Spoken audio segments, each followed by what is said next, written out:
Hello friends, எல்லாருக்கும் வணக்கம். நம்ம இன்னைக்கு எப்படி ரொம்ப ஹெல்தியான இம்யூனிட்டி பூஸ்டிங் கசாயம் செய்யணும்னு பார்க்க போகிறோம். அதுக்கு நான் 50 கிராம் ஜிஞ்சர் எடுத்திருக்கேன், 1/4 கப் தனியா எடுத்திருக்கேன். தனியா எடுத்து நல்லா நுணுக்கி வச்சுருக்கேன். கொஞ்சமாக துளசி, 1 கப் கற்பூரவள்ளி, தேவையான அளவு வெல்லம், கொஞ்சமாக மிளகு எடுத்து அதையும் நுணுக்கி வச்சுருக்கேன். ஒரு 10 வெத்தலை எடுத்திருக்கேன். இப்போ வாங்க ஃப்ரெண்ட்ஸ், நம்ம கசாயம் எப்படி செய்யணும்னு பார்க்கலாம். இப்போ பாருங்க ஃப்ரெண்ட்ஸ், கசாயம் செய்யறதுக்கு நான் ஒரு பாத்திரத்துல 4 கப் தண்ணி ஊத்திக்க போறேன். பாட்டில் அளந்து வச்சிருக்கனால நான் அப்படியே ஊத்துறேன். இப்போ தண்ணி நம்மளுக்கு நல்லா கொதிக்கணும். நான் கொதிச்சதுக்கு அப்புறம் உங்களுக்கு காட்டுறேன். இப்போ பாருங்க ஃப்ரெண்ட்ஸ், நம்மளுக்கு தண்ணி நல்லா கொதிச்சிருச்சு. இப்போ நம்ம இதுல ஒவ்வொரு இன்கிரீடியன்ஸா சேர்த்துக்கலாம். ஃபர்ஸ்ட் கற்பூரவள்ளி சேர்த்துக்கலாம், அடுத்து துளசி சேர்த்துக்கலாம், தனியா,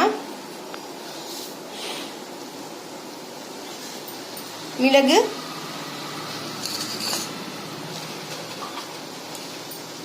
இஞ்சி, வெத்தலை, வெல்லம். இப்போ இது எல்லாமே நம்மளுக்கு நல்லா கொதிக்கணும். அப்பதான் இந்த மூலிகையில இருக்க எல்லா மருத்துவமும் அந்த தண்ணிக்குள்ள போய் இறங்கும்.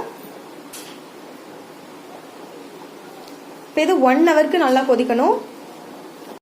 இப்போ பாருங்க ஃப்ரெண்ட்ஸ், 1 ஹவர் ஆயிடுச்சு. நமக்கு இன்கிரீடியன்ஸ் எல்லாம் போட்டு அது நல்லா கொதிச்சிருச்சு. இப்போ நம்ம இதை வடிகட்டிடலாம்.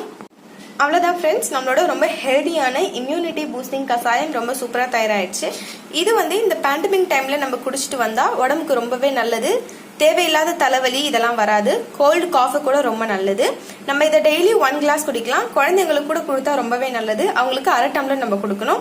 நம்ம வீடியோ உங்களுக்கு பிடிச்சிருந்தா மறக்காம லைக் பண்ணுங்க, ஷேர் பண்ணுங்க, கமெண்ட் பண்ணுங்க. நம்மளோட சேனலுக்கு சப்ஸ்கிரைப் பண்ணுங்க.